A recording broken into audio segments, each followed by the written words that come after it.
नमस्कार, आप देख रहे हैं NSTV 24 न्यूज नेटवर्क। खबर यूपी के मैनपुरी जिले से है, जहां भोगांव थाना क्षेत्र के भाजपा कार्यालय पर आयोजित प्रबुद्ध सम्मेलन में पहुंचकर डिप्टी सीएम केशव प्रसाद मौर्य ने श्यामा प्रसाद मुखर्जी और पंडित दीनदयाल उपाध्याय के चित्र पर माल्यार्पित किए। इस दौरान उन्होंने प्रबुद्ध जनों को संबोधित करते हुए कहा कि लोकसभा मैनपुरी का उपचुनाव स्वर्णिम इतिहास रचने जा रहा है।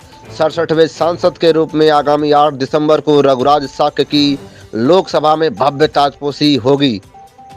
विधानसभा भोगांव से इस बार ऐतिहासिक लीड प्राप्त कर रघुराज साक्य लगभग 2 लाख वोटों से जीत हासिल करेंगे।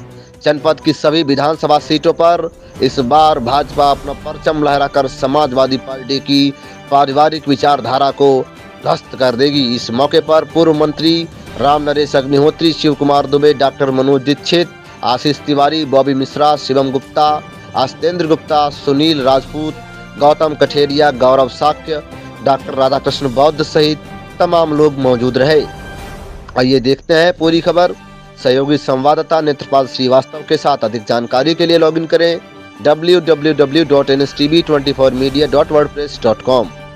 ये सुरक्षा, हमारा व्यापारी दिन में भी आ सकता है, जा सकता है, रात में भी आ जा सकता है।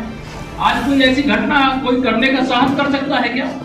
बड़े बड़े अपराधी जेल में हैं, उनके खिलाफ पैरवी हो रही है, उनको सजा हो रही है, और पहले उनका संरक्षण होता था। हमारी सरकार में संरक्षण नहीं होगा। मेरी आप सबसे बहुत लंबी, चूंकि प्रबुद्ध जनों का ये कार्यक्रम है और प्रबुद्ध जन सब कुछ समझते हैं, अपना वर्तमान भी समझते हैं, अपना भविष्य भी समझते हैं, और अपना ही वर्तमान भविष्य नहीं बल्कि आने वाली पीढ़ियों का भी भविष्य समझते हो। और आने वाले पीढ़ियों के भविष्य के लिए भी भाजपा ही जरूरी है, और देश के भविष्य के लिए भी भाजपा जरूरी है। और हिंदुस्तान, आपको थोड़ा सा याद दिला दूं, जब केंद्र में सरकार कांग्रेस की हुई, तो अगर आतंकवादी या पाकिस्तानी सैनिक उधर से गोली चलावे तो दिल्ली से ऑर्डर लो, तब आप आतंकवादियों को जवाब दो या पाकिस्तानियों को जवाब दो। लेकिन जब से मोदी जी के नेतृत्व में आप सबके आशीर्वाद से सरकार बनी है, केवल इतना है कि पहली गोली आप मत चलाओ। अगर उधर से गोली चल जाए तो इधर गोलियों की गिनती मत करना, गोली का जवाब गोला से दे देना। इसके लिए ये परिवर्तन, अगर आदरणीय मोदी जी की अगुवाई में सरकार बनी तो कितने बड़े बड़े काम हो रहे हैं। धारा 370 हट गए। अयोध्या में राम जन्मभूमि पर भगवान का भव्य मंदिर बन रहा है। तमाम ऐसे काम, अभी हिमाचल में चुनाव हो रहे, फिर हमारी सरकार प्रचंड बहुमत से 8 दिसंबर को हिमाचल सरकार का चुनाव का भी रिजल्ट आएगा, और 8 दिसंबर को गुजरात विधानसभा चुनाव का भी रिजल्ट आएगा। और मैं आपको बता रहा हूं, 1 साइडेड चुनाव है, मतलब दोनों राज्यों का, और मैनपुरी का भी रिजल्ट आएगा। रामपुर विधानसभा जो मोहम्मद आजम खां की है, उसका भी रिजल्ट आएगा, वहां हमारे आकाश सक्सेना लड़ रहे हैं। और खतौली विधानसभा से भी वहां का भी रिजल्ट, 3 चुनाव है, 2 विधानसभा 1 लोकसभा। और मेरा पूरा विश्वास है कि मैनपुरी लोकसभा को हम लोग बहुत बड़े अंतर से जीत करके, और यह भी मैं जिम्मेदारी ले रहा हूं, आप सब जिनसे भी बात करने के लिए जाइएगा उनसे वादा कर सकते हो कि जो विकास के काम है, जो जनता का अधिकार है, चुनाव के समय घोषणा नहीं कर सकते। आचार संहिता उसका पालन मेरे मीडिया के मित्र ने कुछ चला देंगे, लेकिन हम विकास में न तो कभी पीछे थे न कभी पीछे रहेंगे।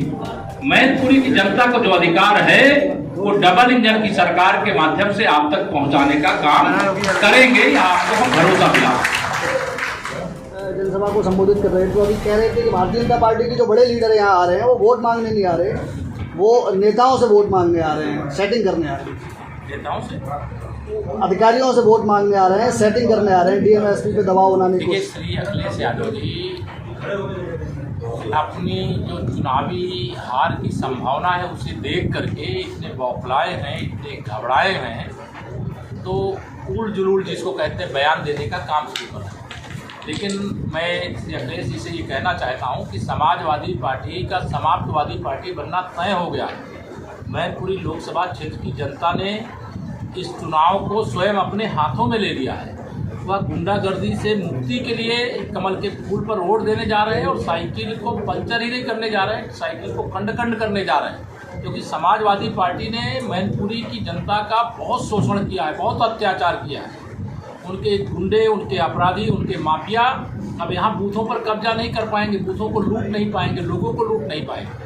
यहाँ पर अपने मताधिकार का प्रयोग लोकतांत्रिक प्रक्रिया के अंतर्गत जिनके जो वोटर लिस्ट में नाम वोट डालने किए जाएंगे, लेकिन शांतिपूर्ण मतदान हो। जनता की अदालत है, या जनता की अदालत का फैसला मुझे जो दिखाई दे रहा है, मैं पूछ नहीं रहा हूँ, एक एक विधानसभा से 1-1 लाख की लीड लोग बता रहे हैं, तो मैं इसका अंदाज़ा लगा सकता हूँ कि हो सकता है कि समाजवादी पार्टी की हालत मैनपुरी के इतिहास में सबसे खराब हो जाए।